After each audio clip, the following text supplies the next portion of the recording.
আলাইকুম। আমরা ভাটিয়াপাড়া উচ্চ বিদ্যালয় থেকে এসেছি। আমাদের প্রজেক্টের নাম হচ্ছে ওয়েস্ট ওয়াটার ট্রিটমেন্ট প্ল্যান্ট।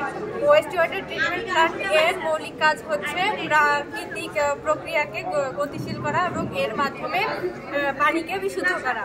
আমরা এই প্রজেক্টে একটি কলকারখানা দিয়েছি, যার এই কলকারখানার যে ওয়েস্ট ওয়াটার অর্থাৎ বর্জ্য পানি আছে, এইটা আমাদের যেই ওয়েস্ট ওয়াটার কালেকশন ট্যাঙ্ক আছে, এইখানে বজ্র পানিটা জমা হয়ে থাকবে এবং এই পানিটা আমরা পিউরিফাই করব। পিউরিফাই করার জন্য কয়েকটি স্তর আমরা এখানে দিয়েছি।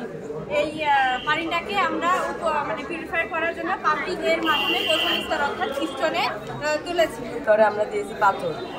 পাথরের পৃষ্ঠে লেগে থাকা মাইক্রো অর্গানিজম পানির ক্ষতিকারক পদার্থ ভেঙে দেয়। দ্বিতীয় স্তরে আমরা দিয়েছি নুড়ি পাথর।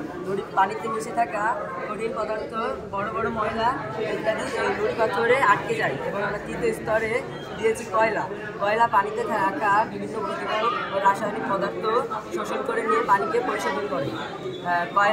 কয়লা পানির স্বাদ উন্নত করে, পানির গন্ধ, রং ইত্যাদি অপসারিত করে। চতুর্থ স্টেজে আমরা দিয়েছি বালি। বালির কণা পরিবর্তিত হতে থাকে। এর ফলে বালির কণার ভিতরে ছিদ্র তৈরি হয়।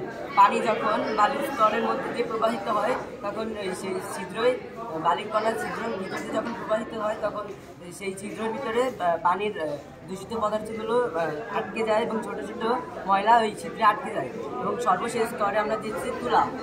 তুলা হলো পানির বড় বড় ময়লা আটকে দেয় এবং ধূলিকণা শোষণ করে নিয়ে, এবং আমরা সর্বশেষ স্তরে আমরা পুরো পরিশোধিত পানি পেয়ে থাকি।